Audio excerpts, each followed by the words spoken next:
Salut à tous, bienvenue dans ce nouvel épisode de Hoop Culture. Désolé pour le break de la semaine dernière, j'en prends l'entière responsabilité. C'est moi qui étais absent, heureusement Théo était là avec Antoine et Shai pour vous faire des Chat, il était CQFR pas là non plus, hein. quotidiens. Chat, il était comme toi, il était aux fraises. C'est Profitait de l'air frais.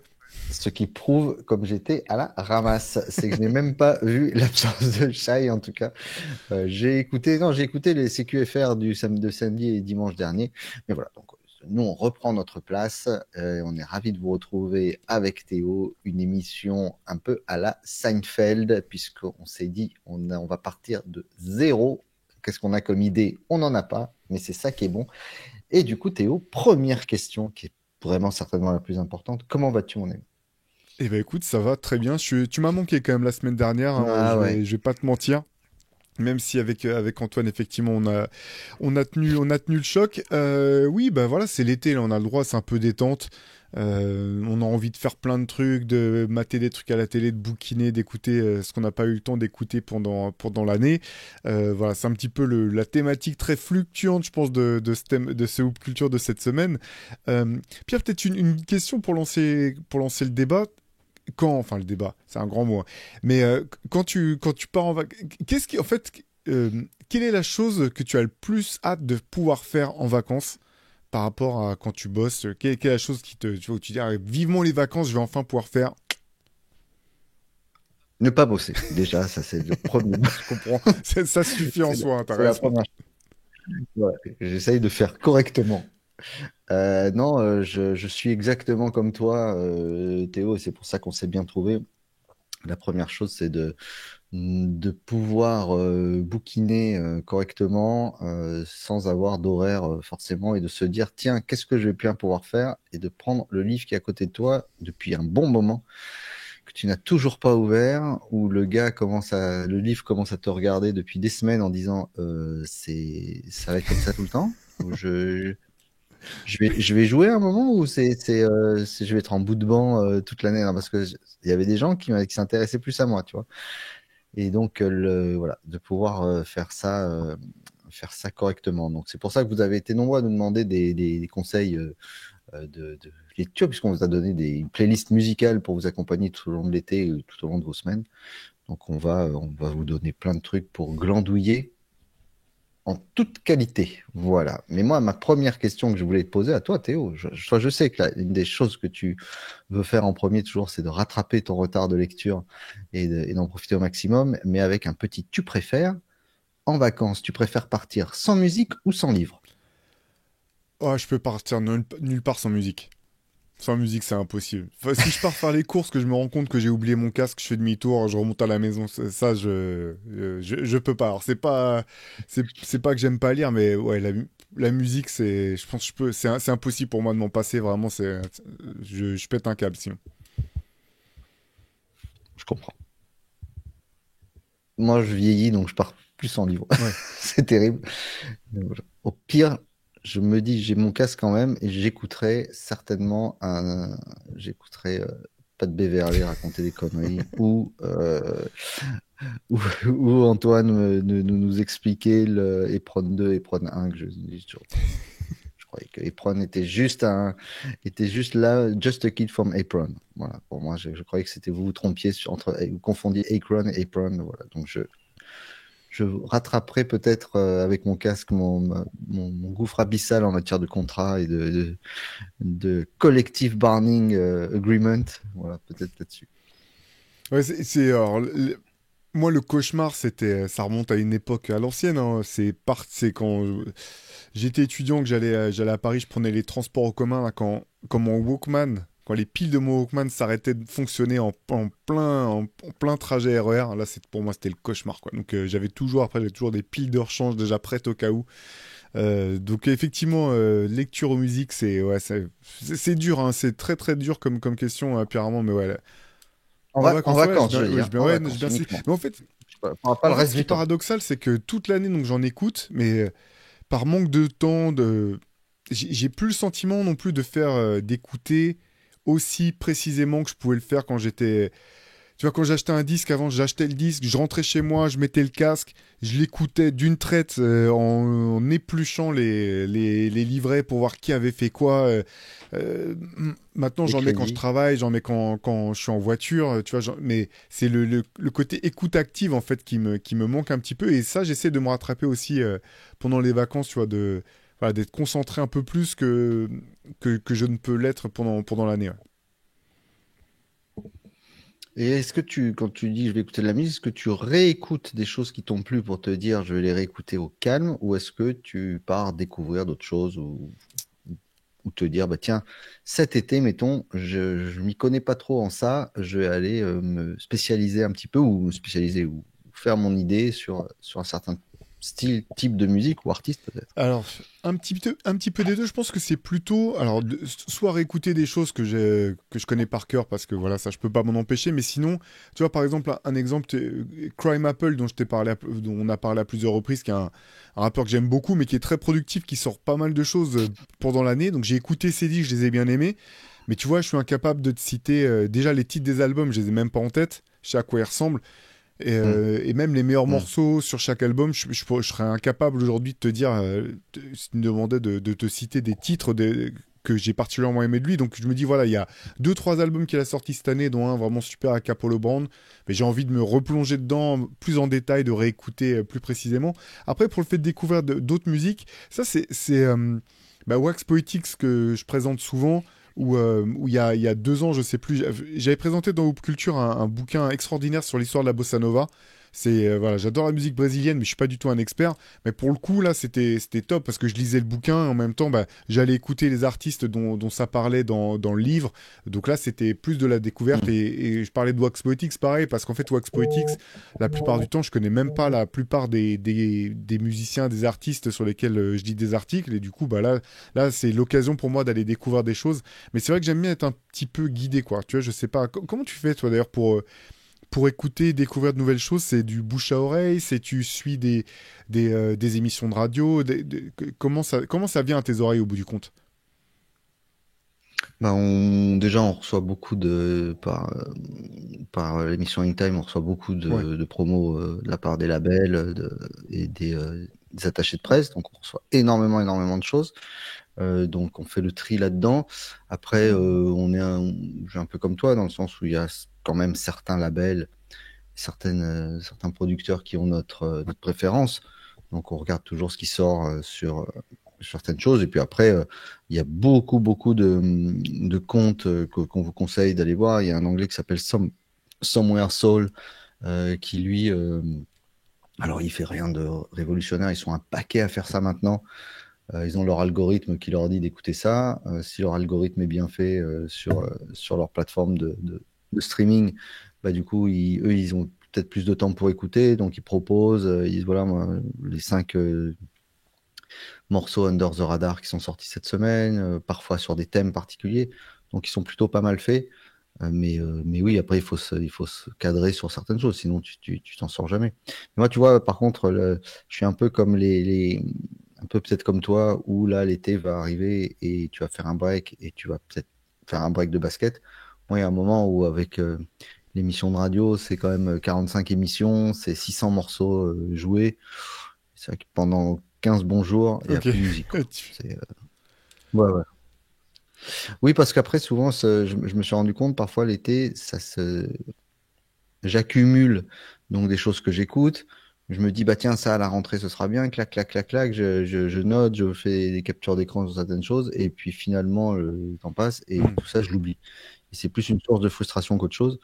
Donc finalement, je fais un vrai break de 15 jours. Ah, c'est pas mal. J'avais un de mes meilleurs potes qui avait un copain qui bossait dans un magasin de disques, un super magasin de disques d'ailleurs, qui s'appelle Crocodisque à Paris pour les Parisiens, un magasin un peu historique. Et bah, lui, du coup, il se faisait des vacances silencieuses, quoi. Et ça, je comprends, parce que quand t'es C'est ça. non-stop dans un magasin, bon, t'écoutes pas tout le temps tout ce que tu veux. Enfin, tu dois être tellement, ça devient du bruit, quoi. Et je pense que pour retrouver effectivement le plaisir d'écouter, le plaisir de la musique, je comprends complètement qu'on ait besoin de faire des breaks, ouais. Ouais, ouais. C'est ça, c'est ça. Ouais. Puis en plus, c'est il n'y a pas grand chose qui sort l'été non plus. C'est un peu les pauses pour tout le monde, hein, au niveau commercial, c'est toujours mieux. Donc voilà, je fais un petit break pour revenir super motivé parce que l'année prochaine, 18e saison quand même de Ah, c'est beau Hang ça. Time. Vous Donc êtes un peu les LeBron James ouais. des émissions de musique de qualité sur Marseille, là. Et oui, mais donc oui, alors on est la plus ancienne, enfin pas la plus ancienne, mais en tout cas à l'antenne encore sur Grenouille, certainement avec les plus anciens. Donc c'est un bon truc, mais je n'ai pas encore l'âge de mes copains de Rivers.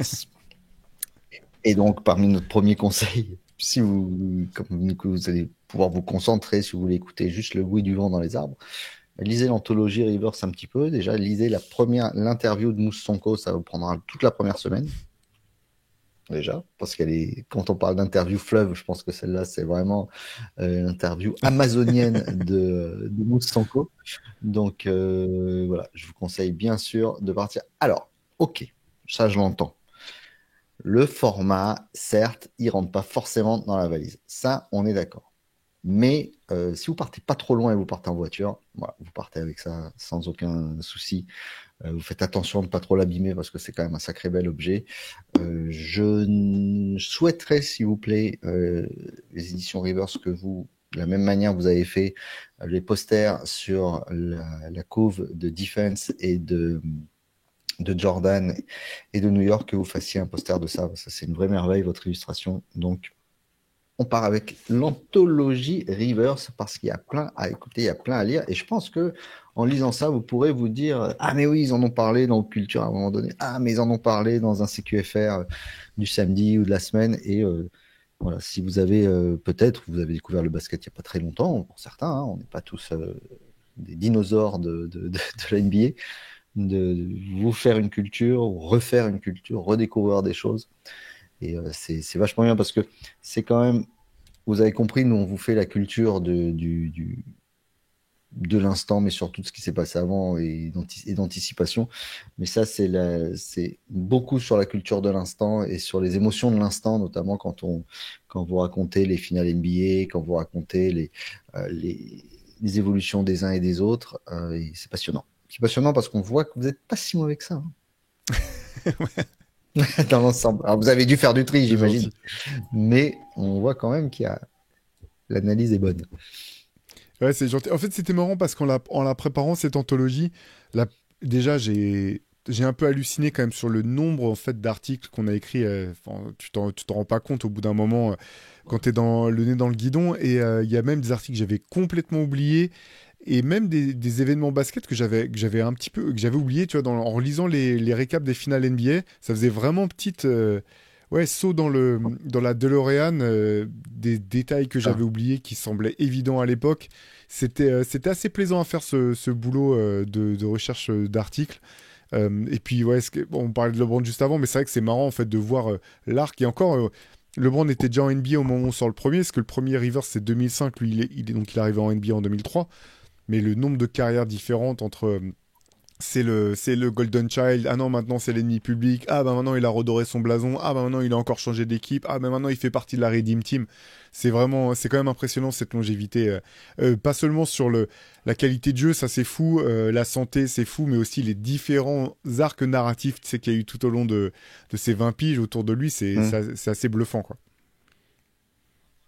Mais tu vois, moi, dans les articles que j'ai le plaisir de faire pour le MOOC, un de ceux qui m'avait le plus plu à faire, c'était celui dans le MOOC sur les Spurs, sur les six finales. Voilà. Et je m'étais régalé à raconter de manière synthétique le, enfin, comme si voilà, je racontais match après match, en aboutissant les perfs des uns, les perfs des autres, et c'était génial parce que tu te remets du coup là-dedans, tu revois les images, tu revois les émotions que ça a pu t'apporter ou pas. Hein, je sais qu'il y a pas longtemps vous avez vous avez parlé des finales les plus chiantes que vous avez jamais vues. Il y en a une ou deux des Spurs qu'on peut mettre dans cette catégorie, mais enfin, plus chiantes, les moins enthousiasmantes, voilà, c'est une autre manière de le dire. Mais voilà, c'était un truc qui m'avait vachement plu. Euh, Conseil lecture donc avec Anthologie. Petit conseil aussi pour Michael Bisley. pars en vacances, frérot, parce qu'apparemment, tu es un peu en surchauffe. Michael Bisley, qu'on a vu là cette semaine mettre un game winner dans la ligue Big Three, là, et le mec mais, pète un boulard, s'attrape l'entrejambe, se met à hurler comme un fou. Il est là. Tu sens qu'il y a, mais la cocotte a dépassé la minute. Tu vois, on a 1 minute et demie et bon, voilà. Alors c'est ce qu'on aime chez lui. Hein. Je pense qu'il était né pour cette ligue-là, faire ce genre de truc. Mais le gars, il est encore dans un. Tu sens qu'il est incontrôlable sur l'émotion. Alors attention, hein, entendons-nous bien, ça fait partie. C'est du Ouais, catch, hein, un presque, petit peu ça, ouais. la Ligue d'Ice Cube. Ouais, il y a beaucoup de ça. Mais fait toujours plaisir parce que quand on voit Michael Bisley qui performe comme ça, souvent sur les réseaux, tu as les types tu slides pas mal de trucs et qui te remettent des anciennes vidéos où il taffe à peu près tout le monde en un contre un.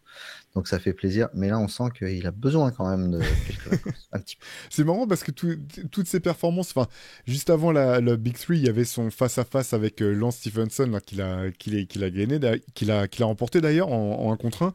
Et je crois que c'était pile la semaine d'avant. Je me rappelle même plus précisément quelle était la thématique du Hoop Culture, mais on en avait parlé dans les joueurs tu sais, en lesquels on avait cru. Oui, c'était une thématique de ce genre-là. Et je me rappelle qu'on avait parlé de Michael Bisley, que je trouve toujours attachant dans malgré tous ses excès, mais.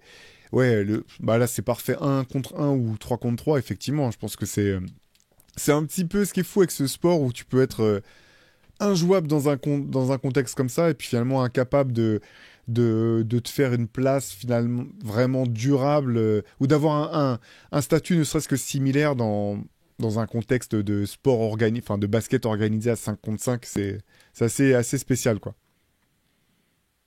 Moi, je pense que c'est la meilleure chose qui pouvait lui arriver. C'est l'écrin parfait pour laisser aller un peu sa folie. Et je suis étonné, alors peut-être ça va venir, qu'il n'y ait pas eu encore, tu sais, un documentaire ou un inside sur cette ligue-là, un truc où on les suit tout le temps. Alors, ça dure pas longtemps, mais que ce soit moins documenté et filmé. On a presque plus d'images du quai, tu vois, Mais que tu de sais cette que ligue. Ice Cube avait même intenté un procès envers la NBA, alors je sais pas où ça en est, hein, en accusant la NBA d'avoir fait pression sur des chaînes, des médias, notamment ESPN, pour Hum. qu'ils parlent pas du Big Three, que ça soit qu'il y ait une espèce d'omerta autour de sa ligue. Alors je sais pas où ça en est, mais c'était dans les projets d'Ice Cube qui pensaient qu'il y avait quand même alors, comment dire, ouais, une opération quand même menée par la NBA pour faire en sorte qu'on parle pas trop de cette ligue.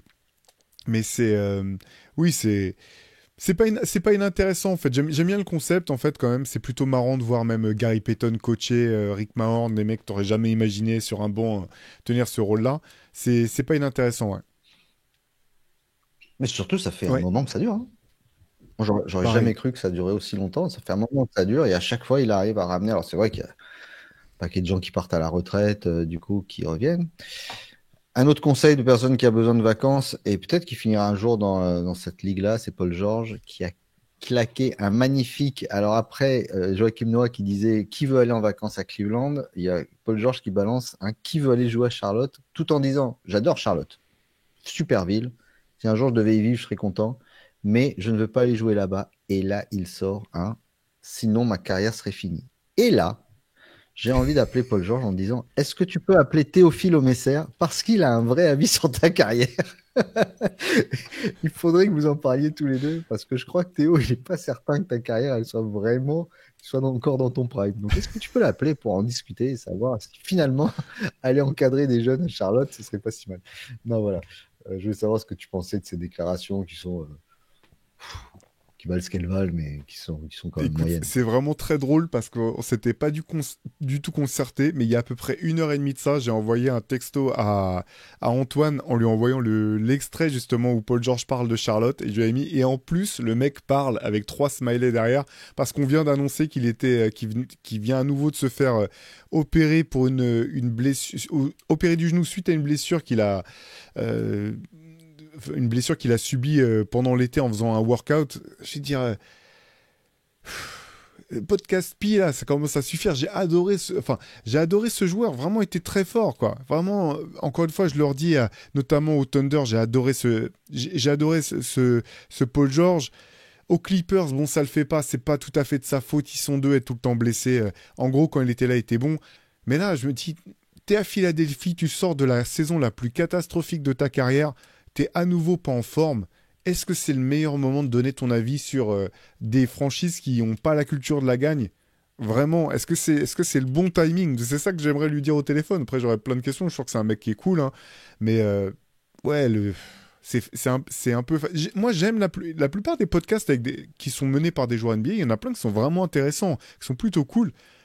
Bien Mais sûr. là, t'as envie de dire quand même un mec qui fait la prod au moins, quoi. Lui dire, écoute, là, le podcast il était très bien. Je pense qu'on va couper ces 2 petites minutes simplement parce que je suis pas sûr que ça apporte quoi que ce soit.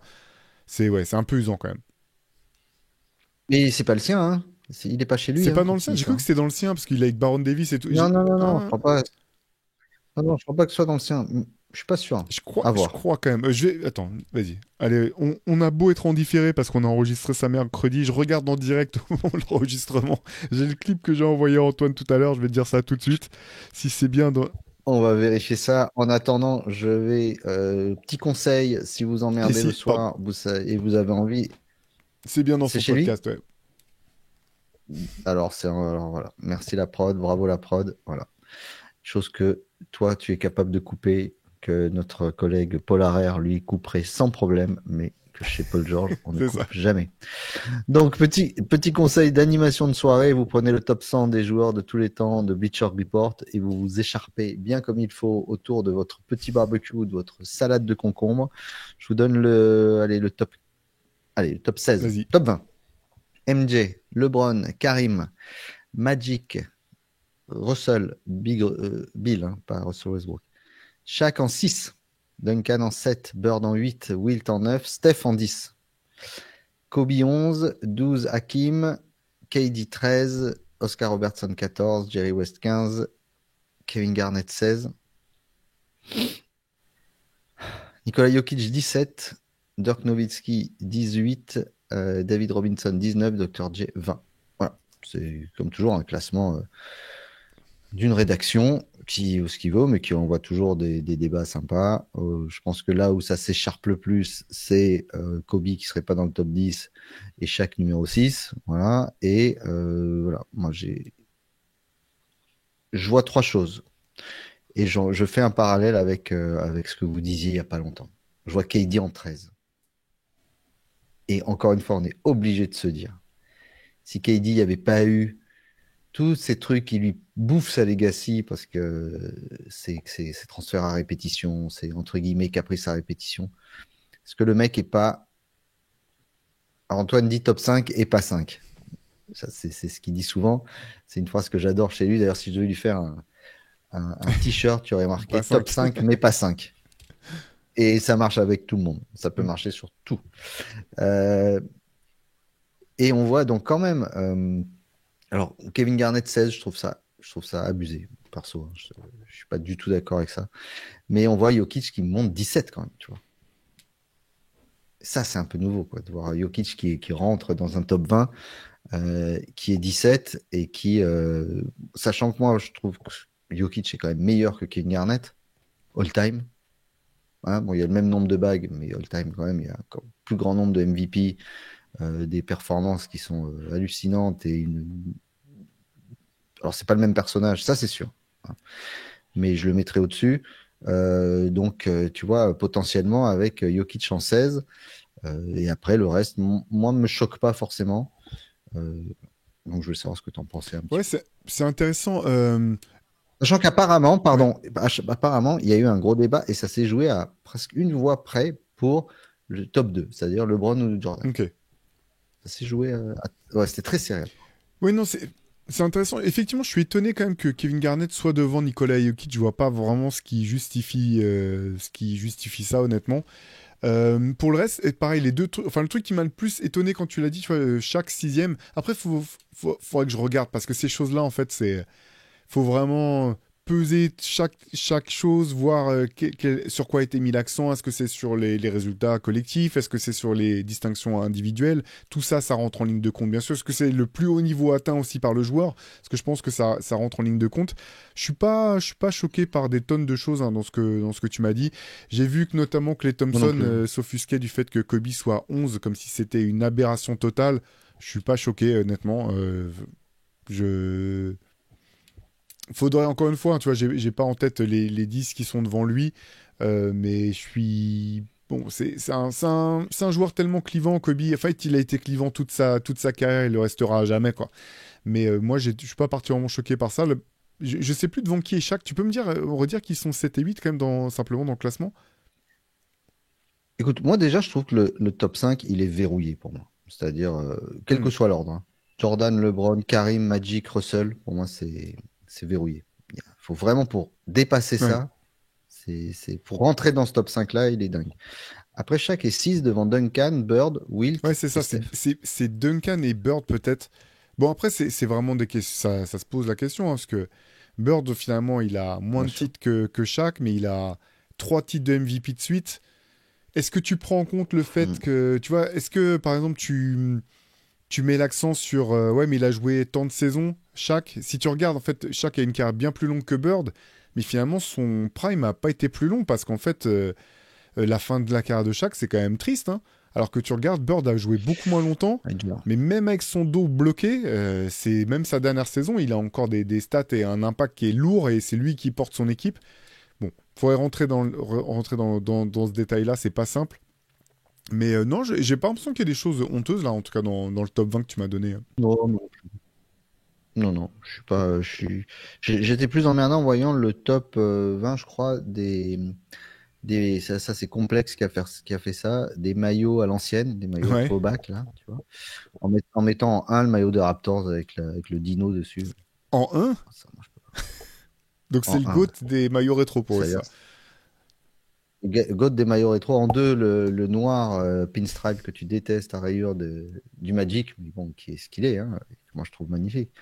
Mais en un, le truc le violet avec le dino. Bon, c'est vraiment le changement d'époque, parce qu'il y a peu de temps, c'était c'était une aberration stylistique. C'est très compliqué. Dur. Un conseil pour Caitlin Clark, si jamais on a le droit de lui donner un conseil, c'est de prendre un peu plus de temps quand elle va en déplacement pour s'acclimater à la salle où elle va jouer. 27 sur 69 à 3 points dans sa salle, 2 sur 35 à l'extérieur. Ça, c'est ses stats depuis le début de la saison, ce qui est quand même super étonnant, hein, quand on voit une telle adresse à domicile et une telle faillite à l'extérieur, qui est pratiquement des pires pourcentages all-time qui soit.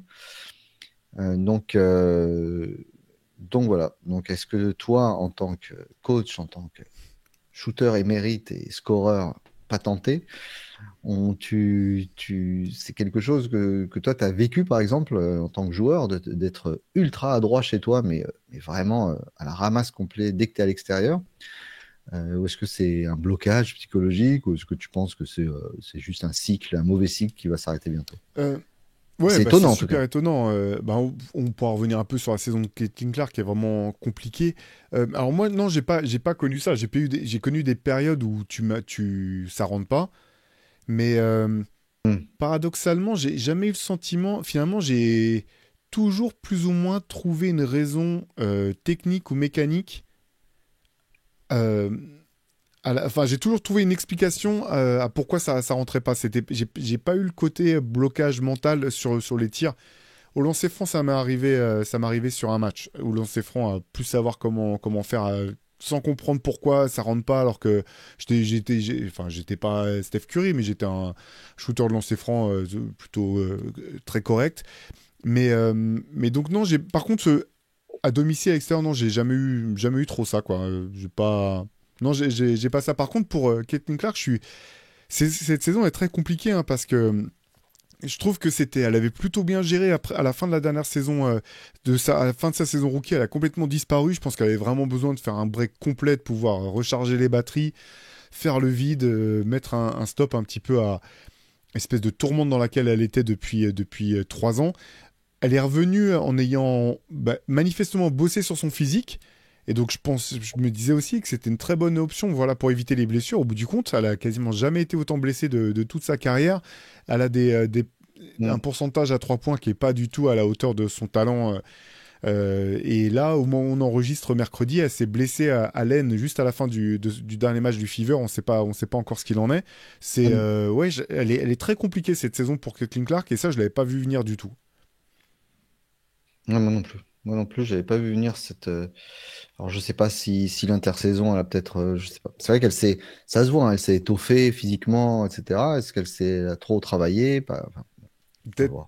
Je pense qu'elle doit être bien pas de encadrée bol quand aussi même. des fois, parce que c'est vrai que les saisons WNBA sont très courtes, Bien donc sûr. quand tu es dans une mauvaise spirale ou que tu es Bien blessé, sûr. ça a un impact encore plus important que sur une saison NBA ou une saison universitaire. Bien sûr.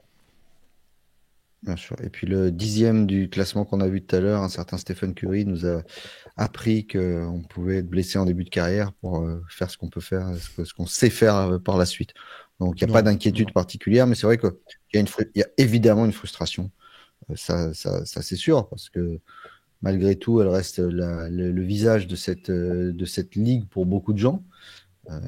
Donc on lui souhaite le bon et de se remettre, mais c'est vrai que le 2 sur 35, il est terrible parce qu'on on voit pas trop que Mm. le déclic qu'il va y avoir. Mais on attend ça avec impatience. Il y en a un, le déclic est passé, son prime est passé, et Théo, j'aimerais que tu l'appelles, pareil, comme tu as des coups de fil à passer cet été. Hein. Va falloir que tu appelles Will Smith pour lui dire on arrête. On arrête de faire des trucs dans la rue, on arrête parce que les gens, ça leur plaît pas, et puis on arrête de faire des freestyles à la radio parce que ça devient des mèmes qui font peur à la peur hein, et qui ont gêné la gêne. Donc, la gêne a regardé ça. Elle était chez elle, la gêne. Elle est souvent chez elle. Elle sort beaucoup dans la journée, mais elle a regardé. Elle a fait oh, elle a arrêté. Elle ne pouvait pas regarder. Et c'est dur. Hein. Alors j'ai pas vu le freestyle à la radio, par contre j'ai vu celui dans la rue là. Ah, bah, le freestyle, il est drôle. Le freestyle à la radio, il est drôle parce il est catastrophique. Quoi. On dirait, toi qui on donne un mic et vas-y, fais un freestyle où tu vas faire rimer. Cuisine et cuisine, quoi, tu vois, c'est des trucs comme ça. C'est les premiers trucs qui te viennent en tête. Tu fais un baccalauréat en direct dans ta tête. Genre, un fruit qui commence par un G, tu vois, ou qui finit par NE, en banane, qui rime avec Anne. Voilà, c'est ça, en fait. C'est terrible. Un naufrage. Mais le concert dans la rue là, c'était. Là pour le coup, enfin. J'ai même pas compris ce qui se passait.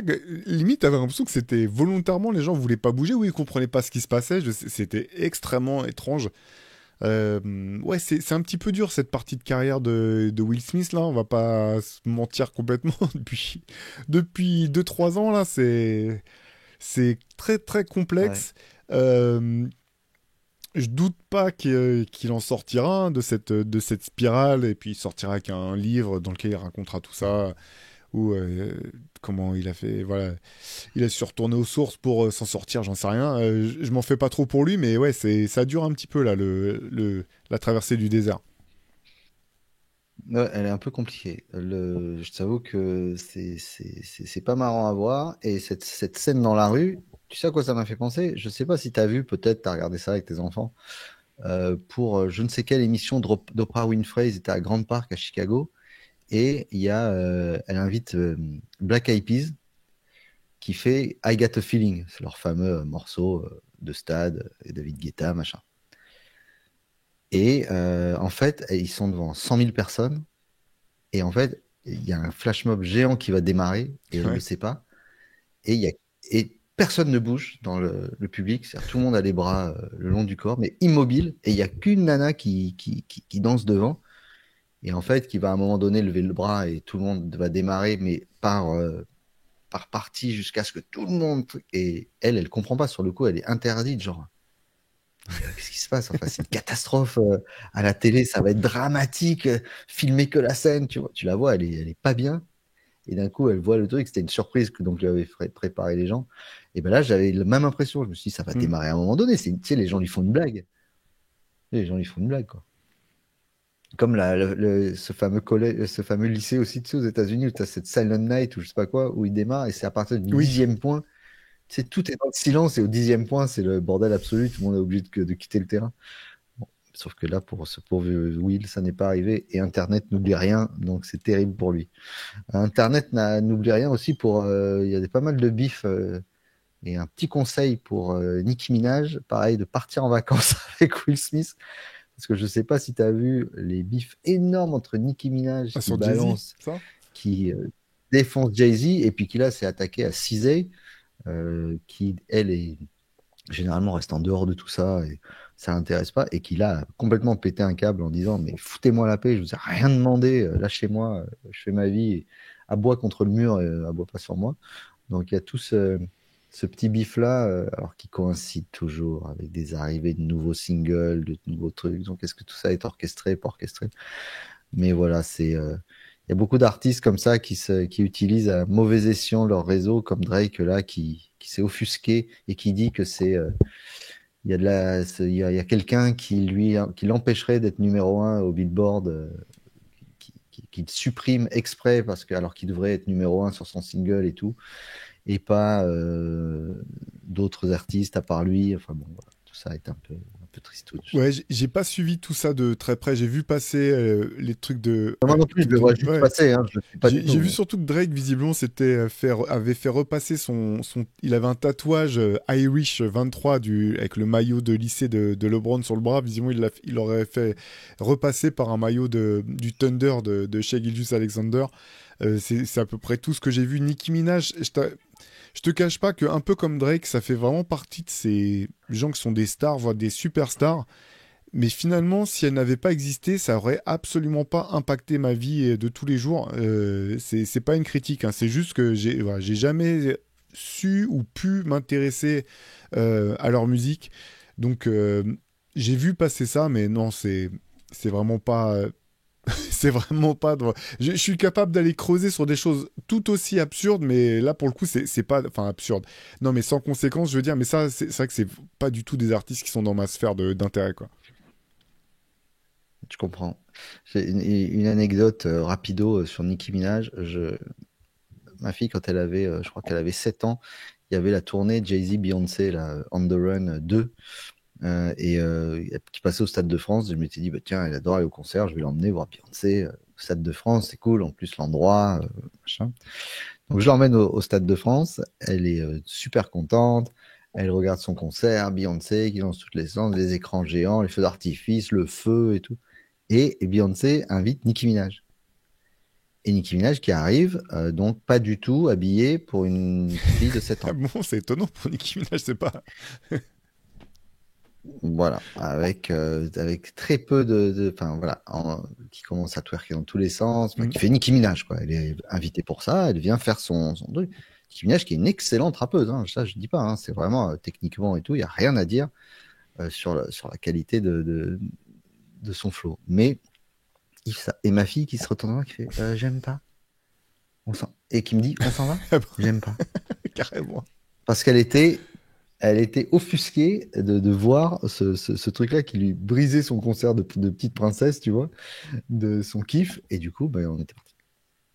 Parce qu'elle était pas contente du tout. Le reste ne l'intéressait plus du tout. J'ai dit, Mm. mais elle va partir. Mais elle partait pas, Nicki Minaj. Elle restait 20 Ok. minutes.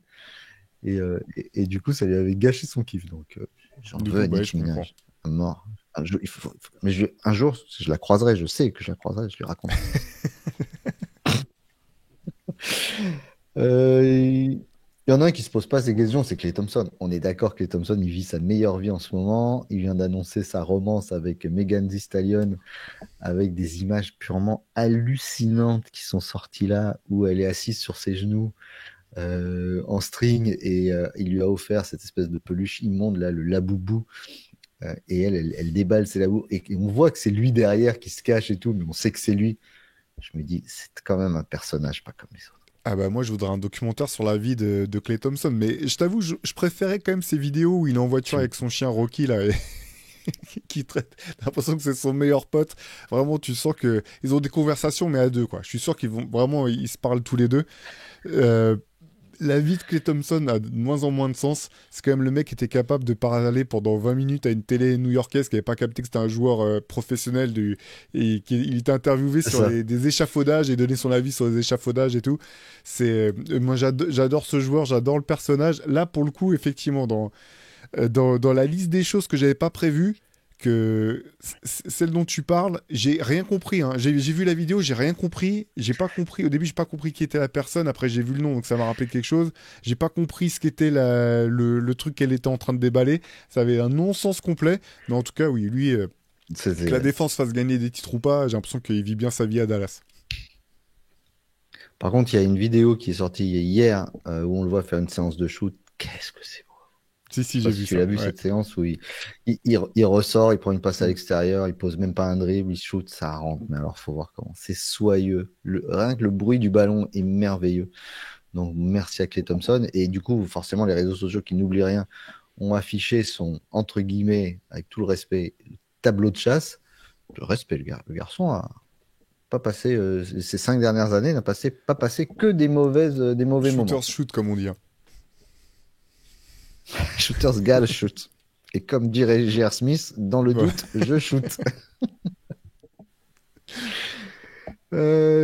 Qu'est-ce on est d'accord donc que Klay Thompson est un personnage avec une aura très particulière. Si vous voulez voir ce que c'est que d'avoir de l'aura, on vous conseille, c'est un autre conseil, d'aller regarder la série Quarterback. Vous allez regarder Joe Burrow et vous voyez ce que c'est, la coolitude absolue, quoi. On est à moitié entre un épisode de Beverly Hills, le gars le plus cool de l'histoire du lycée, tu vois, qui est, voilà. En NFL, tu as l'impression, il fait le pire métier du monde, sportivement parlant, entendons-nous bien, et que rien ne peut l'atteindre. On est d'accord, il est seul tout chez lui en permanence. Il regarde des matchs de NFL, il est seul tout chez lui. Il n'y a jamais personne, il est là à la maison.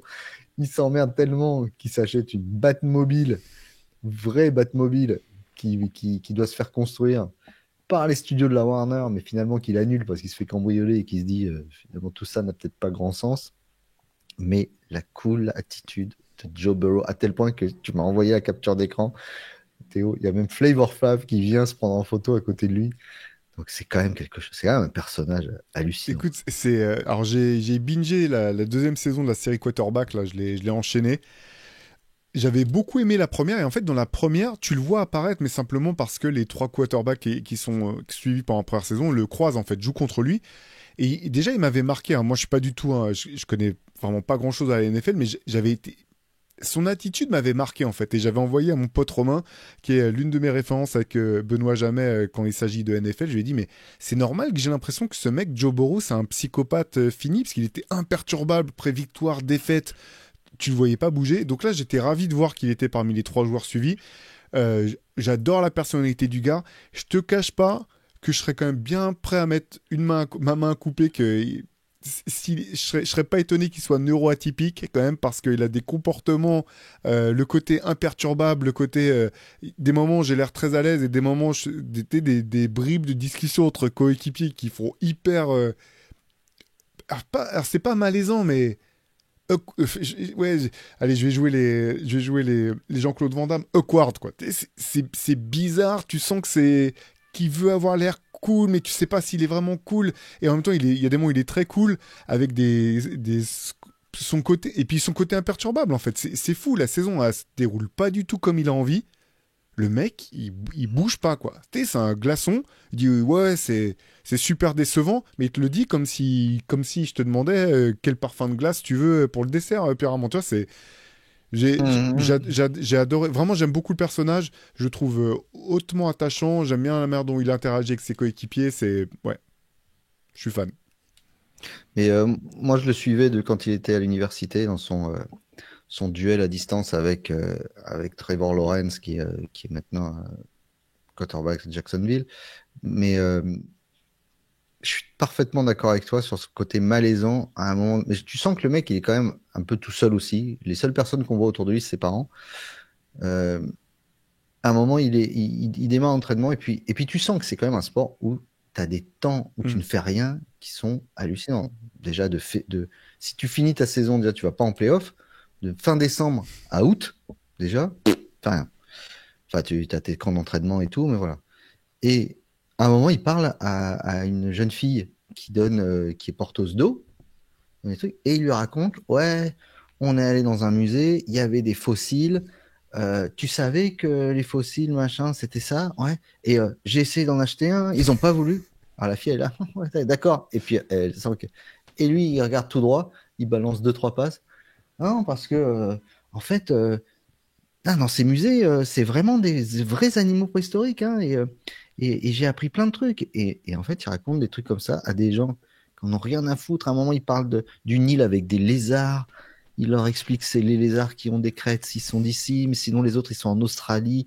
Il veut parler de dragons de Komodo, mais il sait pas quoi dire. C'est compliqué, mais tu te rends compte, ces mecs-là, tu as raison. En fait, ils sont tout seuls dans leur tête et tu vois bien avec les deux autres. Alors, t'as les deux autres qui sont là, c'est Jared Goff, qui lui est un mec super Mm. sympa. Mais on le savait, Jared Goff, il est sympa depuis qu'il a 4 ans, il est super sympa. Donc ça, à l'université, c'est super sympa. Il est arrivé en pro, il est super sympa. Ça se voit, c'est Mm. un bon gars, tu vois. Il donne beaucoup pour sa communauté, il donne plein d'argent, il passe beaucoup de temps. Ça se voit, c'est un gars équilibré, il est sympa. Il se fait éliminer au premier tour comme une merde. Il a les boules qu'il en peut plus. Ouais. Après, à côté, il y a Kirk Cousins, qui était, il me semble, dans la première Ouais. saison, qui est lui très croyant et tout. Donc, dès qu'il a un problème, il parle avec Dieu, il parle avec machin, il parle avec bidule. Mais c'est super intéressant parce que arrive dans la saison, on vous le spoil pas, vous le savez si vous suivez la NFL, il se fait bencher à Atlanta, chez les Falcons. Mais quand tu es quarterback de renom, de légende comme ça, passer en quarterback numéro 2, c'est une petite mort. Et ça, nous, on regarde ça de l'extérieur, on se dit, ça va, ils gagnent des millions, c'est bon. Mais c'était intéressant de voir à quel point pour eux, c'est une catastrophe, quoi. Dans le sens où, bah, ils se disent, j'ai perdu ma place, je la retrouverai peut-être plus jamais. Peut-être plus jamais. Tu vois, Tom Brady, il avait pris la place d'un gars qui s'était blessé. L'autre avait dit, bon, ça va, il court à 2 à l'heure, il est gras, il en peut plus. Je vais retrouver ma place dans 4 matchs. Le mec a plus jamais retrouvé sa place. Et ils se disent, en plus, c'est des jeunes qui ont 10 ans de moins, tu vois, qui sont moins abîmés. Et c'est là que je voulais en venir, c'est que tu vois le côté mental du truc, et que pour peu qu'à un moment donné, tu doutes, mais d'un millième de seconde, tu te fais intercepter une fois, deux fois. Et après, c'est la descente aux enfers. Et à ce niveau-là, ils peuvent pas se permettre de les laisser douter. Le doute, quand tu es quarterback, tu n'as pas de place pour le doute. Si tu doutes, tu te dégages, c'est fini. Et ils perdent leur job, leur nous d'Europe, on s'en fout, parce que ça nous intéresse pas, ou très peu. Mais aux États-Unis, il faut voir enfin, tu vois, tu dis en NBA, il y a 15 000 podcasts, mais sur la NFL, il y en a 40 000. Ouais, et puis c'est ce poste-là en fait de quarterback, il est vraiment.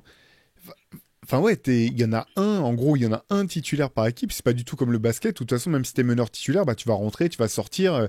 Tu vois, il y a des moments où tu rééquilibres les minutes. Là, c'est pas du tout comme ça. En fait, si t'es le quarterback titulaire, c'est que tu vas jouer tous les drives, tu vas les jouer tous de toute la saison en fait, si tout se C'est passe pour bien ça. quoi. Il y a pas d'entre-deux. Il n'y a pas de plus-minus, il Ouais. n'y a pas de truc comme Mais, ça. mais moi, j'adore cette série, honnêtement, je la trouve vraiment super. Il y a un des épisodes que j'ai préféré. Alors, non, juste une chose sur Joe Burrow, là, les exemples dont tu parlais, je vois exactement ce dont tu parles. Et en fait, ce qui est vraiment marrant, c'est que dans les deux cas, en fait, quand il était au musée, il a retenu tous les termes, en fait. Tu vois, quand il dit j'ai appris plein de trucs, c'est pas juste Hmm. du bluff. Non, tu sens que lui, il a retenu tous Non, les mais termes et c'est de tu vois fou. la meuf qui porte les bouteilles d'eau. Alors, il y a le côté, c'est un peu. Alors, c'est ma perception du truc. Je me dis, bah, tu sais, c'est une nana qui bosse dans le staff. C'est quand même un des quarterbacks superstars de la NFL qui est en train de lui parler. Et tu sens qu'elle a envie de pouvoir s'éclipser parce qu'elle sait pas quoi répondre, quoi. Tu sais, elle hoche la tête, elle fait Tu sens qu'elle cherche une espèce d'échappatoire. C'est assez marrant, quoi. Et l'épisode que j'ai préféré, je crois, c'est le début du troisième épisode où, en fait, avant même le générique, tu vois ils détaillent tous les trois tout ce qui se passe entre le moment, le huddle avant de passer avant de mettre en place, enfin, quand ils sont en train de, une fois que la tactique a été déterminée par le coordinateur offensif et le moment où le ballon leur arrive dans les mains. En gros, ils expliquent qu'il y a un peu moins d'une vingtaine de secondes. Ils détaillent tout ce qu'ils doivent regarder en 20 secondes. entre C'est fou. est-ce que finalement il reste sur la première tactique, est-ce qu'il passe à la deuxième tactique, est-ce qu'il voit que l'alignement défensif est différent de ce qu'ils imaginaient, du coup ils peuvent même aller chercher un autre play du playbook et le mettre en place. Dans ce cas-là, il faut bouger certains joueurs de ton attaque. C'est juste hallucinant en fait le nombre de données qu'ils doivent gérer en fait et entre la lecture, savoir ce que tu as en poche dans ton playbook, communiquer l'information suffisamment tôt, suffisamment clairement à tous tes coéquipiers pour qu'ils puissent s'organiser, c'est un truc de malade en fait, un truc de taré. Je pense, je pense qu'avec pilote de Formule 1, c'est le truc le plus impressionnant qui soit d'être quarterback. Parce que la faculté d'adaptation pour éviter de mourir, parce que c'est ça le truc, hein. Alors, il ne meurt pas à chaque impact, mais en Formule 1, à chaque virage, tu peux potentiellement Hmm. te fracasser, quoi. Et la faculté d'adaptation à la chaleur, à la pluie, avec ton stand qui te dit il y a ça qui va pas, tu perds de la vitesse, tu perds ceci, lui devant, il est là, attention, ça arrive derrière. Et là, c'est pareil. Parce qu'en plus, après, une fois qu'ils lancent leur playbook et qu'ils lancent leur tactique, pour peu que tu regardes à droite et que tu vois que ton receveur il est vraiment bien marqué et qu'il faut partir à gauche, tu as 3 Ouais. secondes. T'as 3 secondes parce que tu as 370 kilos de viandasse qui t'arrive lancé plein fer avec un casque sur toi. Non. Donc voilà, moi c'est quand même un sport qui est fascinant, ce foot américain, parce qu'on se rend pas compte. Et tu vois, Joe Burrow, donc c'est exactement, tu vois, je rebondis sur ce que tu dis. La jeune fille là qui donc le voit arriver et qui hallucine en disant, mais il vient me parler et tout. Mais tu vois, par exemple, Joe Burrow, il peut très bien, pourtant c'est le visage de sa franchise, le quarterback, donc qui est censé être le capitaine. Mais il y a tellement de facteurs dans une équipe de foot américain entre les équipes spéciales, l'attaque, la défense, que tu vois, Joe Burrow, par exemple, il va pas parler tu vois, c'est pas comme euh, comment dirais Shea à un temps mort ou Jokic Hmm. qui va parler à tout le monde. Tout le monde l'écoute. Là, non, non, lui, il peut très bien ne parler à personne, un linebacker ou quoi que ce soit. Alors, il parle à sa ligne offensive toujours, parce que c'est eux qui le protègent. Mais sinon, alors, il est très copain avec Jamar Chase parce qu'il était à la fac avec lui, mais sinon, tu vois, il y a plein d'autres joueurs. À un moment, tu le vois dans ces scènes d'entraînement où il va leur parler et eux, ils hallucinent, genre. Limite, c'est Joe Burrow, il va me parler. Tu vois, c'est curieux comme Ouais, relation. c'est vraiment. Mais je te dis, les mecs, ils vivent tout seuls parce que tu l'as dit. La défaite, elle est pour eux, la victoire est pour eux. Mais au-delà de ça, tu vois, parce que vraiment, les trois sont vraiment intéressants, je trouve, les trois qu'ils ont choisis. Mais Bosch, bon, je suis pas. Il y a un truc vraiment très très particulier dans ça, même dans la manière dont il fonctionne. Et c'est marrant parce que tu apprends qu'il devait être pas mal au basket. Finalement, il explique qu'il a choisi le foot US à partir du moment où il pensait que c'était là qu'il aurait une meilleure chance d'être pro, mais qu'il espérait Mm. pouvoir être. Enfin, c'est quand il a vu qu'il pourrait pas choper une bourse pour jouer en division 1 au basket au lycée, quoi, qu'il a vraiment basculé à fond sur le foot. Mais c'est vrai que on sous-estime aussi la polyvalence de ces athlètes, quoi. Ce qu'ils sont capables de faire, hein, j'adore tous les reportages d'Inside, je les trouve peu importe le sport, je peux me passionner. Mais cette série, je la trouve vraiment bien faite. Pour Jared Goff, c'était cool parce que j'avais aussi vu une série sur c'était, oh, j'ai oublié le nom de la série, une série de documentaires comme ça en Inside sur des équipes sportives qui est sur Prime. Ils en ont fait plusieurs sur le foot US et il y en a une sur les Rams l'année où il est drafté en fait. Donc Mm. j'avais déjà vu, Mm. tu vois, c'est sur sa saison rookie en fait, sur sa saison rookie. Et puis ouais, c'était cool de voir Détroit qui cartonne. C'est marrant, tu vois une scène où il y a Eminem qui vient le voir, qui vient lui parler parce que bah voilà, les Lions cartonnent. C'est très cool cette série. Eminem qui est ultra impressionné de voir Jared Goff, il dit oh, c'est super grand et tout. Oui, non, non, mais c'est toi, je suis impressionné de te voir toi. Non, c'est toi, non, c'est toi. C'est des superstars. C'est des superstars. Allez regarder la série avec qui est produite par The Rock, là, Dwayne Johnson, Ballers, ça s'appelle, sur justement la NFL. C'est vachement intéressant parce que ça montre aussi pas mal de vrais côtés avec des dérives financières, etc. Mm. C'est pas mal foutu. Et la trouille permanente de perdre son contrat, d'être remplacé, voilà, et puis la pression, et puis la trouille aussi, parce que c'est des C'est clair. gladiateurs, faut pas oublier. Euh, les vacances, Théo, qu'est-ce qu'on conseille aussi? On conseille de rien foutre et de glandouiller. Donc moi, je vous conseille de lire Paresse pour tous. C'est une sorte d'étude d'essais sur la paresse, mais sous forme de roman, où un prix Nobel d'économie française dit et si on travaillait que 3 heures par jour? Voilà. Et du coup, il écrit un livre pour dire si on travaillait 3 heures par jour. Et le livre gagne un tel succès qu'il se jette à l'eau. Il sera le candidat de la paresse à l'élection présidentielle. Et c'est passionnant parce que on se dit qu'il y a un autre donc mode de vie qui serait possible. C'est une sorte de réinvention de la de l'oisiveté, de la manière d'envisager la société. Donc voilà, moi j'ai trouvé que c'était ultra original. Ça aussi permet de repenser certains enjeux économiques, climatiques, etc. Paresse pour tous, d'Adrien Klent. Ça a c'est un livre qui a bien marché, qui a eu d'excellentes critiques, et c'est délicieux. Et quand on ferme, on se dit, un autre monde serait-il donc possible? Je trouve que la pochette, en plus, c'est parfaitement faite. On dirait un dessin de Sampé. Donc voilà, c'est pas mal du tout. Paresse pour tous. Guillaume, Et pour nous, en Guillaume premier. Laroche, le directeur de la publication Drivers, m'en a dit beaucoup de bien aussi. C'est un bouquin dont il m'a parlé qu'il a beaucoup aimé. Ouais. Ouais, vraiment une bonne chose. Autre chose, si vous n'avez pas envie de glandouiller et vous avez envie de nous mettre un petit coup de pression et vous aimez les polars, ça c'est la fin de la trilogie de Don Winslow qui a fait donc 2 grosses trilogies qui ont été adaptées notamment en série, cette fameuse trilogie la Griffe du chien sur le cartel le cartel mexicain de la drogue qui était ultra violente. Et là c'est sur la mafia de Long Island, de Rhode Island, pardon, et qui part à Los Angeles dans le tome 2 et qui se termine à Las Vegas. Donc voilà, ça se lit comme on regarde une série. Don Winslow, c'est un spécialiste des rebondissements, ces choses-là. Il y a des imbrications avec des flics ripoux, avec des acteurs de cinéma, avec des mafieux, avec la mafia italienne, la mafia juive new-yorkaise.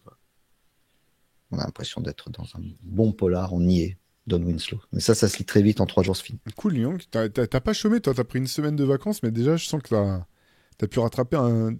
Non, mais ça, c'est des trucs qu'on n'a pas Hmm. toujours le temps de parler. Voilà. Et je me suis lancé dans celui-là, un dernier. Je voulais dire, ça s'appelle Le cimetière de la mer. C'est les polars norvégiens, hein, les polars nordistes comme on les aime. C'est à mi-chemin si vous avez aimé la saga Millennium et la série Succession.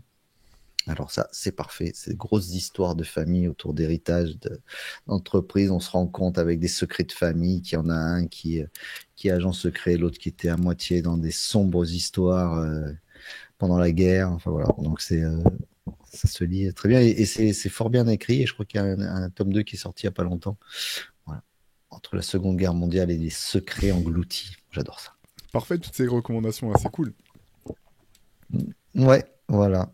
Et toi, alors on va pas peut-être parler de nos petites Ouais. rubriques. Par quoi tu veux qu'on commence? Bon, qu'est-ce que tu t'es écouté cette semaine? Alors, je sais pas par quoi je commence. Tiens, je vais. Si, allez, je vais parler juste brièvement d'Evidence qui a sorti. J'avais parlé de son premier single qui est annonciateur de son prochain album qui est sorti il y a 3 semaines, un mois. Depuis, il a sorti 2 nouveaux morceaux qui sont vraiment excellents, Out of Bounds et Different Phases, que je vous recommande chaudement. Là, on se parle, vous nous entendrez dimanche, mais vendredi, j'aurais eu la chance d'être allé le voir en concert puisqu'il passait à Paris cette semaine. Donc, je vous en parlerai la semaine prochaine, mais je suis ravi de pouvoir le revoir sur scène. C'est vraiment un de mes rappeurs préférés. Sinon, moi, le morceau que j'ai envie de présenter, c'est un morceau d'un groupe, d'une fanfare, en fait, de la Nouvelle-Orléans qui s'appelle Hot 8 Brass Band, que tu connais bien, Pierre Armand, et je suis tombé par hasard sur leur reprise de Sexual Healing de Marvin Gaye, et c'est le morceau que j'ai le plus écouté cette semaine. Je l'ai découvert dans un film très sympa qui s'appelle Chef de Jon Favreau, dont j'avais entendu parler mais que j'avais pas eu l'occasion de regarder. Jon Favreau qui joue le rôle d'un chef tout simplement et qui pour X raisons se retrouve à devoir investir dans un food truck et à faire un road trip avec son gamin. Le film est très sympa, vraiment très sympa, et à un moment il quitte la Nouvelle-Orléans et il joue ce morceau dans le food truck. Je suis tout de suite allé regarder ce que c'était et j'adore cette version, elle est vraiment terrible. Donc c'est le morceau vraiment sur lequel j'ai flashé cette semaine. Le groupe s'appelle Hot 8 Brass Band et c'est la reprise de Sexual Healing. C'est bien vu. Moi, je me suis replongé dans tout un disque d'un duo qui n'a fait qu'un seul disque, qui s'appelle Semi Ah oui, Hendrix. Je sais pas si tu si, connais si, ouais. ce groupe. Voilà, un duo entre Jack Splash et Raskas. Super duo, vraiment un disque qui est bon de A à Z avec plein d'artistes qu'on adore, de featuring incroyables, notamment il y avait Alice Russell dedans. Et cet album qui s'appelle Breakfast at Banksy's que je cherche en vinyle depuis longtemps à un prix à peu près abordable, mais je ne le trouve pas. Et, euh, et quelle était ma déception? Parce que je me suis dit, tiens, je vais me réécouter ce disque cette semaine et sur Apple Music, il y est Ah, plus. Voilà. Donc, il faudrait que tu regardes, que tu checkes toi de ton côté sur ton application, savoir s'ils ont tout sorti des plateformes, s'ils ont décidé de sortir, mais ils apparaissent, mais il n'y a plus de musique disponible. Voilà. Donc, peut-être annonciateur de quelque chose de hmm, nouveau qui arrive ou pas. En tout cas, le mystère est entier. Je te laisserai checker toi de ton ouais. côté si Semi Hendrix, la moitié d'un Hendrix va revenir. Mais en tout cas, super disque. Du mal à en sortir juste un track, mais voilà, c'est un disque qui s'écoute de A à Z et qui est vraiment bien péchu, avec de belles prods très funky et rascasse. Toujours le C'est jeu. clair, ouais. Et j'irai regarder, je te dirai si il est disponible sur d'autres plateformes. Alors je sais pas sur Apple, je sais pas ce qu'il en est. J'ai vu que sur Spotify, il y a quand même des artistes de plus en plus qui commençaient à retirer leur musique de Spotify Mmh. en raison des prises d'opposition du boss de cette plateforme. Mais je te dirai ce qu'il en est. Ouais. Ouais. Est-ce que tu avais un coup de cœur sinon cette semaine en dehors de la musique? Coup de blues. La disparition de Bunai Min, évidemment. Euh, a.k.a. Chinois marrant. Certainement un des meilleurs humoristes de sa génération. Et un type éminemment attachant. Tous les gens le disent dans le milieu du stand-up. Donc, Bunai Min qui a été découvert avec le Jamel Comedy Club, dans les premières moutures de Jamel Comedy Club, avec l'époque de Yacine Bellous, etc. C'est toute cette génération-là qui parlait de problèmes de santé mentale, beaucoup, qui s'étaient mis un peu de côté. Personne n'a réussi à parler de racisme comme Bunai Min, en faisant rire les gens. Euh, mais en les faisant rire et en les regardant droit dans les yeux, tu vois, en leur montrant l'incongruité du fait de rire de certaines choses, même s'ils le faisaient de manière incroyable, d'une intelligence vraiment folle. Et tous les gens disaient, des humoristes un peu plus jeunes comme Hakim Gemili disaient, mais il a aidé beaucoup de gens, à leur faire des premières parties, à leur prêter de l'argent, à les aider, à les mettre en avant, à essayer de leur donner des conseils. On pouvait l'appeler à n'importe quelle heure du jour et de la nuit. Et là, il s'était arrêté pendant un moment. Il devait partir au Canada pour une tournée. Et bon, bah, pour l'instant, l'enquête dit qu'en essayant d'attraper son téléphone tombé dans la gouttière avec son balai, il a fait une chute de 8 étages par-dessus son balcon. Donc voilà, c'est une perte, à mon sens, énorme parce que c'est un personnage incroyable et un humoriste de génie. Vraiment, si vous avez jamais vu les spectacles de Bunai Min, sa manière ou son sens de l'improvisation, c'est vraiment génial. Et puis en se disant, je vais dénoncer le racisme en m'appelant Chinois marrant, parce que c'était ça son nom au départ, c'était le Chinois marrant. Bravo, respect quoi. Bravo à lui. Et merci pour les souvenirs. Moi, alors, disons que c'est pas facile d'enchaîner. Moi, pour le coup, c'est plutôt un coup de cœur. J'avais déjà parlé de ce podcast qui s'appelle Blocks de Neil Brennan. Neil Brennan, qui a été le Hum, co-auteur notamment de la série de sketchs de Dave Chappelle du début des années 2000 et qui, depuis, en dehors de son travail de réalisateur et d'auteur, est aussi passé maintenant, il fait du stand-up aussi depuis plusieurs années. Ces spectacles sont vraiment très intéressants. Moi, j'aime beaucoup parce qu'en fait, ça casse un petit peu c'est un format un peu différent des formats de stand-up habituels, et notamment l'un des sujets qu'il traite abondamment, c'est les sujets en rapport avec la dépression, parce que lui, il souffre de dépression depuis l'enfance, et son podcast qui s'appelle Blocks, dans laquelle il reçoit tout un tas de personnalités, mais notamment pas mal de comiques de stand-up, est quand même aussi axé sur la psychologie de ces intervenants. Est-ce qu'il y a des choses qu'ils ont réussi à dépasser? Comment ils les dépassent? C'est assez passionnant parfois. Certaines personnes te sortent des anecdotes. Je pense qu'ils n'auraient pas sorti dans d'autres podcasts. Tu mesures un petit peu aussi les épreuves personnelles que certains ont pu rencontrer. Et dans un de ces derniers épisodes, qui date d'il y a un mois à peu près, il a reçu Blake Griffin. Et moi, j'ai beaucoup aimé ce joueur, en fait. J'aimais beaucoup le joueur, j'aime bien sa personnalité. Et petite question avant que je rentre dans le détail de cet épisode. Pierre, à ton avis, quel âge avait Blake Griffin quand il était tradé aux Pistons? Tu dirais qu'il avait quel âge?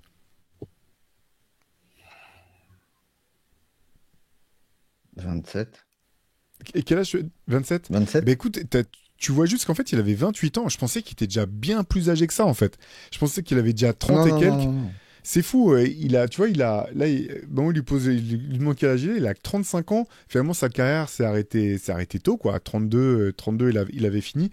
Et il y a un passage notamment dans ce podcast qui est vraiment hyper intéressant, j'ai trouvé, où Blake Griffin raconte qu'avant chaque match, il faisait ce qu'il appelle de la visualisation positive. Alors c'est pas particulièrement original, il y a pas mal d'athlètes qui le font, mais par contre il détaille vraiment, il explique comment ça se passait et ça commençait. C'est marrant, il dit que en fait il imagine même dès l'entre-deux où est-ce qu'il va être positionné au moment de l'entre-deux, ce qui va se passer, la première action offensive. De toute façon ils se sont mis d'accord sur ce que ça va être, donc la visualiser vraiment comment ça va se dérouler.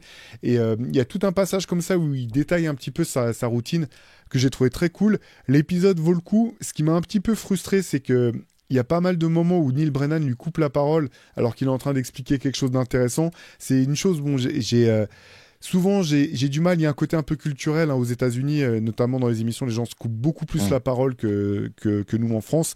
Euh, mais là, j'ai trouvé que c'était un petit peu dommage quand même parce que tu sens que parfois Neil Brennan il veut sortir sa petite blague et que ça coupe un peu Blake Griffin dans son fil de pensée et où derrière Blake Griffin n'a pas la volonté de vraiment de raccrocher les wagons et de reprendre là où il en était. C'est ce qui m'a un peu frustré sur le début de l'épisode, mais la fin est vraiment très intéressante.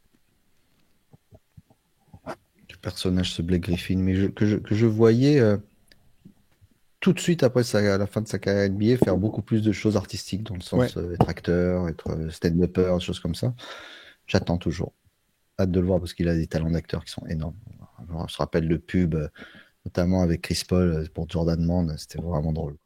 Un personnage à Ouais, part. carrément, Et il a éminemment fait un attachant. passage avec un sketch avec Will Ferrell qui était aussi super drôle où il jouait un stagiaire qui était vraiment très très drôle. Je pense qu'il a pas Super fini drôle. visiblement, là j'avais pas vu, mais il fait partie de l'équipe qui va commenter les matchs pour Amazon, enfin Mhm. qui sera en plateau. Pour Amazon, Donc ouais. je pense qu'il a quand même d'autres atouts dans sa poche. Et effectivement, je pense que c'est l'un des mecs qui avait vraiment bien anticipé son après-carrière, qui a l'air vraiment qui a Mhm. l'air serein dans ce que pour affronter la suite, enfin affronter, c'est pas le terme, mais pour la suite de sa vie, de sa carrière, et qui sait où il va, c'est ouais, hyper attachant ce joueur.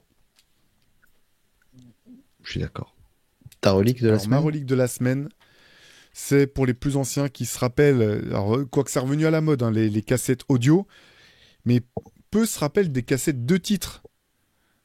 Ça, c'est une cassette de titres de Incroyable. Gangstar, Take It Personal avec Dweek sur la face B. Et donc là, pour le coup, il y avait un peu plus de titres parce que tu avais quand même les instrumentaux Putain, trois titres Ouais, derrière, c'est t'avais cool. l'instrumental de Take It Personal, un mix 1, ouais, et la version aussi instrumentale de Dweek. Voilà, ça j'en ai plusieurs quand même des cassettes de ce type-là de l'époque. Je m'en sers un petit peu plus comme décoration, honnêtement. Je t'avoue que je l'ai pas écouté depuis des années. Mais je trouve ça très Bien cool, là, sûr. ce principe où tu peux acheter une cassette single comme ça et juste avec ton auto-reverse à écouter une face l'autre, une face l'autre, une face l'autre. C'était très cool. Vous le savez, dans le Hop Culture, on vous le répète à chaque fois, Théo et moi, on ne se concerte jamais ni sur des questions qu'on va se poser, ni ce qu'on vous présente. Donc, lui, il vous présente une cassette de titres, mais il y avait des CD de titres, Ah, très bon ça. des, des maxi CD. Et Shai, Oui, je tu vois vois, très bien. celui-là, il est quand même pas mal. Donc, le groupe Shai, groupe de R&B début des années 90, qui avait sorti un disque. Alors, c'était un peu les concurrents d'un autre groupe qui s'appelait Jodeci. Euh, et ce disque s'appelait If I Ever Fall. Et donc ça, c'est le If I Ever Fall in Love, c'était le titre du disque et c'était le titre du single surtout de Shai. Et à l'époque, alors on avait les maxi CD comme ça, c'était souvent des remixes qui n'étaient pas très glorieux, je vous le confirme. Celui-là, avec les grooves. Alors écoute bien le nom du remix, le Groove Bedroom Radio Edit. C'est pour mettre dans la chambre à coucher. En écoutant ça, avec donc une version radio edit, une version plus longue, une version radio remix, donc c'est à peu près la même chose, sauf que c'est un peu moins long. Donc voilà, tu te faisais carotter de 50 balles, mais tu avais un objet qui, 25 ans après, tu allais pouvoir présenter dans l'autre culture. Donc voilà, Shai, et je trouvais le code couleur très do the right Carrément. thing, bien sympa. Donc, If I Ever Fall in Love, Shai Mamou, sans le Mamou. Bah, c'est le premier Shai à avoir été célèbre avant Shai Gilgeous Alexander et Shai Mamou, hein. Et c'est vrai que moi, la première fois que j'ai rencontré Shai Mamou, c'est quand même tout de suite à ça que j'ai pensé, quoi. À ce groupe de R&B c'est quoi, c'est les années 90? C'est en quelle année c'est sorti ça? Ah, c'est If I Ever Fall in Love, c'est Ok, 92. voilà. Pour les plus anciens des plus anciens. Voilà. Ah, ça dégouline, ça n'a pas super bien vieilli, mais si vous aimiez ça à l'époque, par contre, c'est du bonheur. Mais le découvrir aujourd'hui, vous risquez de faire. Puis alors, la qualité d'écriture, c'est formidable. Bah, de toute façon, on vous met tout ça dans la playlist. Voilà, Bien sûr. en description, vous avez le lien vers notre playlist qui est sur Deezer. Alors, j'ai vu que, je suis désolé, j'ai oublié le nom de l'auditeur, mais qui a recréé notre playlist sur Spotify. Donc, si vous êtes sur Spotify, si vous utilisez Spotify et que vous cherchez Hoop Culture dans les playlists, vous devriez pouvoir la trouver sans problème. On continuera à la mettre à jour. Et Pierre, je te propose même, parce qu'à un moment, la semaine prochaine, on devra encore se retrouver pour le dernier épisode de la saison. Mais pendant les vacances, à voir. Ah non, parce que si vous nous écoutez en audio, il y a Pierre qui fait des grimaces. Du coup, je me suis dit non, je me suis avancé. Finalement, on fera pas la semaine prochaine. Mais oui, il y aura quand même un petit break. Et voilà, je pense qu'avec Pierre, on essaiera de. Ça va être trop triste Ouais, la semaine prochaine de se dire au revoir encore ouais, une ça fois. sera pas pour longtemps. Ça sera pour la bonne cause, pour qu'on puisse recharger les batteries.